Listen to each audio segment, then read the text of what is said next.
Hello everyone, welcome back to the K-1 Visa Wait Times channel, where everyone waiting on their second notice of action for the I-129F form can keep an eye on the progress and wait times together at the California Service Center.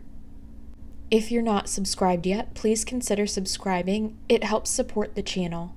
And thank you to all the new subscribers. We've also had a lot of great suggestions so far, and will work to the best of our abilities to meet requests and keep searching for new information. If there's anything else that you'd like to see, feel free to leave a comment below. You can expect to see a video from us at least every 5 days. This video is a little bit late, so we do apologize. We ran into a few snags this week, but everything is fine now.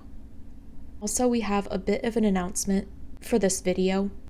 My fiance and I received the news over the weekend that our case was actually approved and we will be receiving our NOA-2 form soon. Our NOA-1 date was February 28th of 2023 and our NOA-2 date was December 8th of 2023. Keeping that in mind, this is usually the point where other channels would stop sharing the data, but this is not what we will do.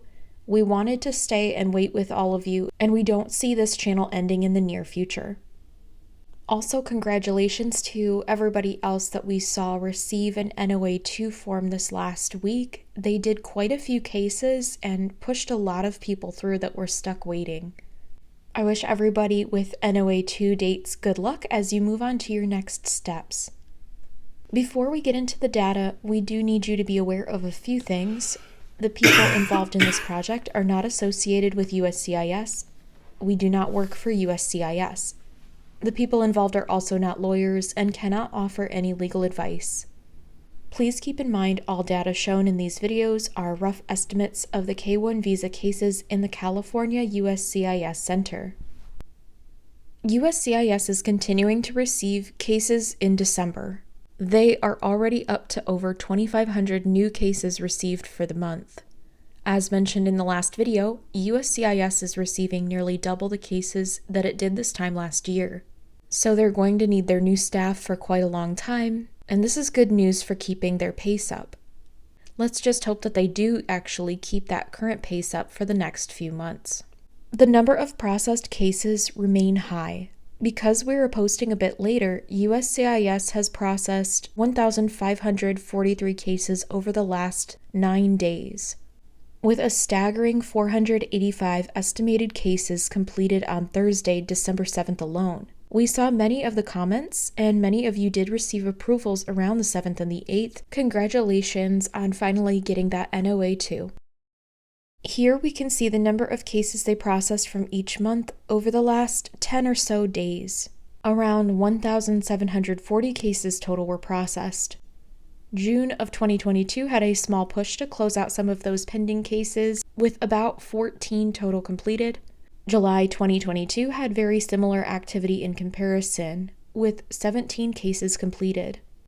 August 2022 had 26 cases completed this week, more than the 19 cases of the previous 7 days. The other months of 2022 received more attention. September had 42 cases completed over the last few days, while October had 34 cases. November saw nearly 60 more cases completed, and December had over 150 cases done this week. USCIS continued to really focus in on March of 2023. Depending on who you are, this could be good news. March had nearly 500 cases completed. January's progress has remained slowed, with about 140 cases done over the last few days. February also received less attention again, with 267 cases done in the last 10 to 11 days. April slowed quite a bit from last week, with only 7 cases done over the last several days.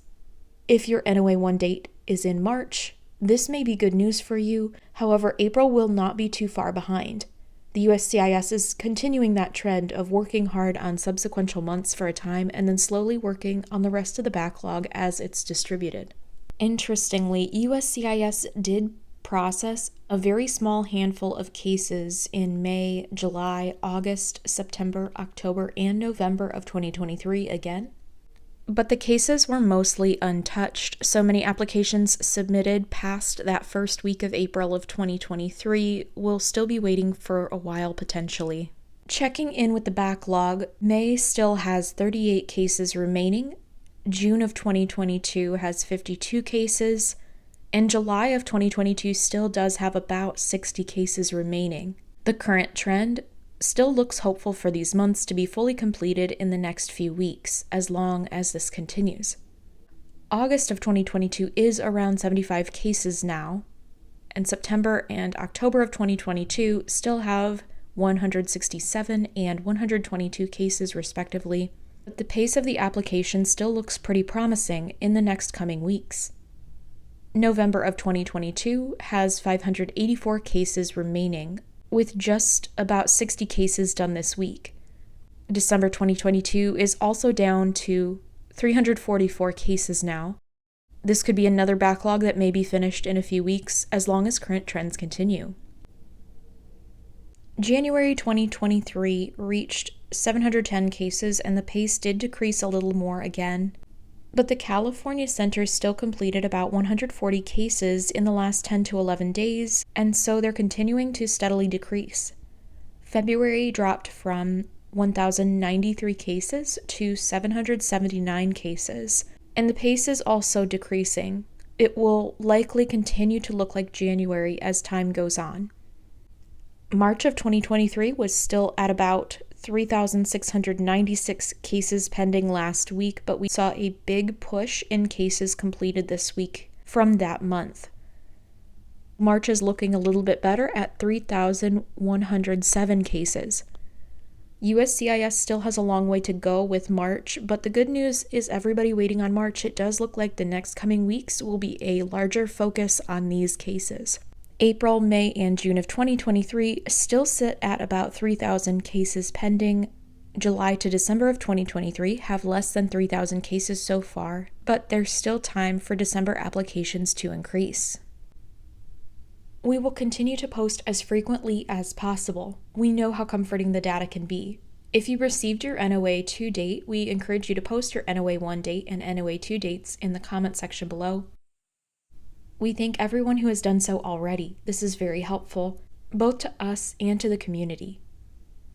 If you found this video helpful, please like and subscribe so this content can reach more people with pending K-1 visa applications. Thanks for watching, and we will see you in the next video.